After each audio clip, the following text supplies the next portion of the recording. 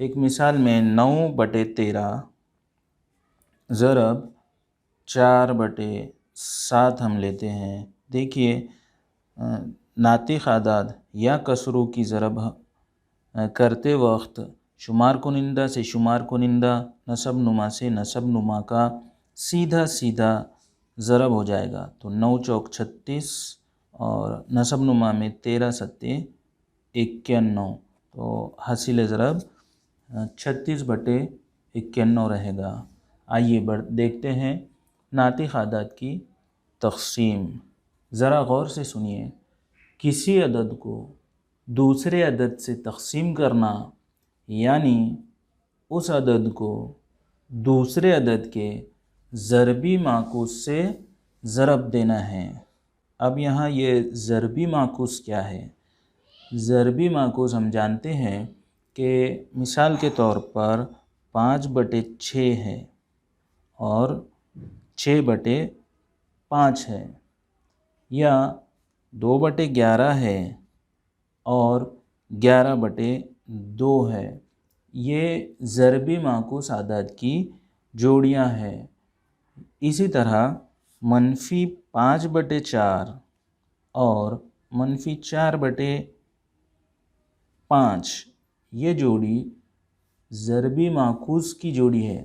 یہ دونوں عدد ایک دوسرے کے ضربی معکوس ہے، یعنی اگر ہم ضربی معکوس اعداد کو ضرب کریں تو ان کا حاصل ضرب -1 آنا چاہیے۔ مثال کے طور پر پہلی والی مثال میں دیکھتے ہیں 5/6 ضرب 6/5، تو یہاں پر 5 Aiken 5 5 Aiken 5 6 Aiken 6 6 Aiken 6 1 Aiken 1 1 Aiken 1 1/1 مساوی 1۔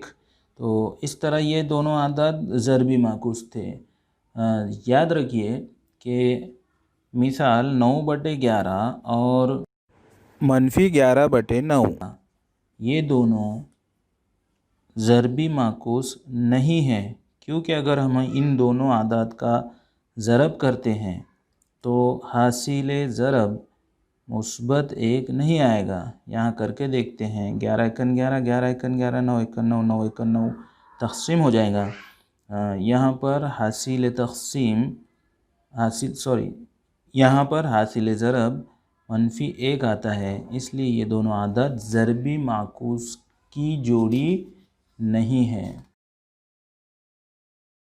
یہ طے کرنے کے لیے کہ مختلف اعداد کے گروہ جمع، تفریق، ضرب اور تقسیم کے لیے کافی ہے یا نہیں، آئیے آپ کی درسی کتاب صفحہ نمبر 35 پر دیے ہوئے جدول کے بارے میں بحث کرتے ہیں۔ ہم مختلف اعداد کے سیٹ یا گروہوں کی خصوصیات کے بارے میں غور کریں گے۔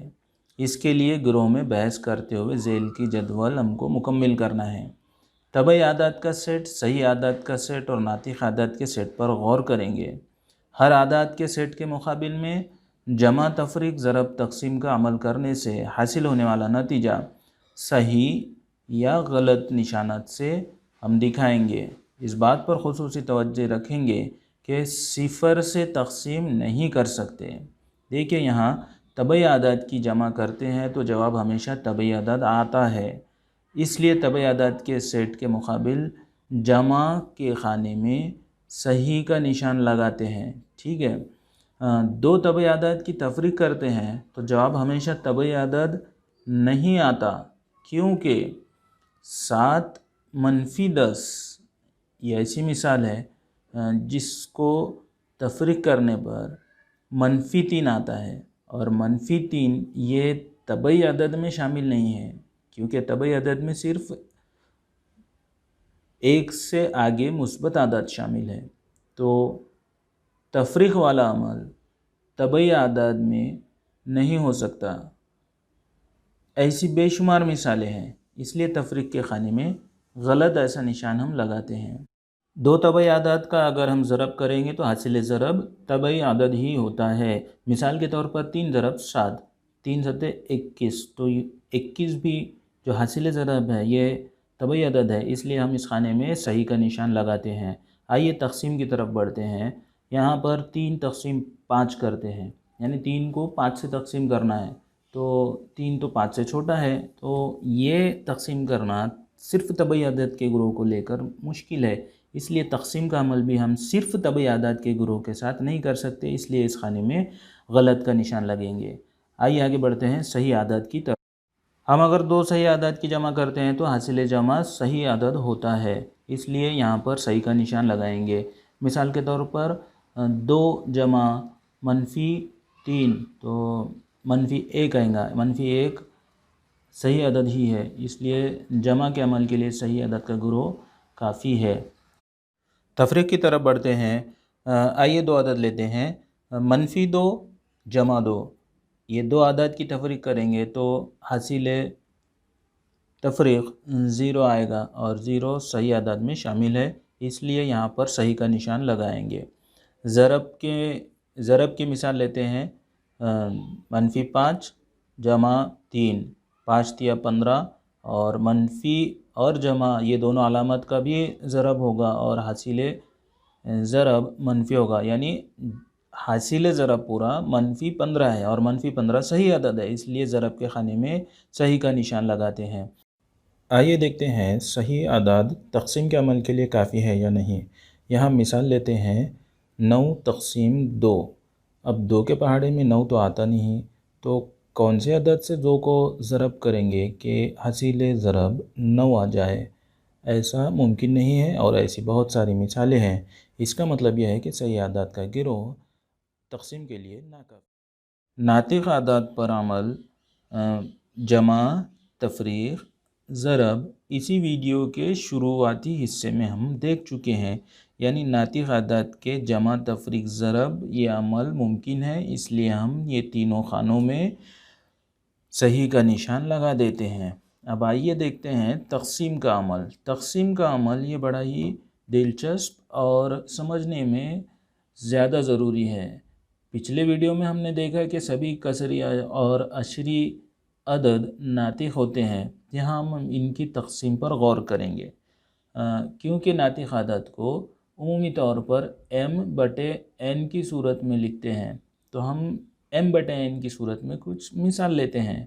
دیکھیے 7/10 اس کا حاصل تقسیم 0.7، 5/2 کا حاصل تقسیم 2.5، اور 7/4 کا حاصل تقسیم 1.75 ہوتا ہے۔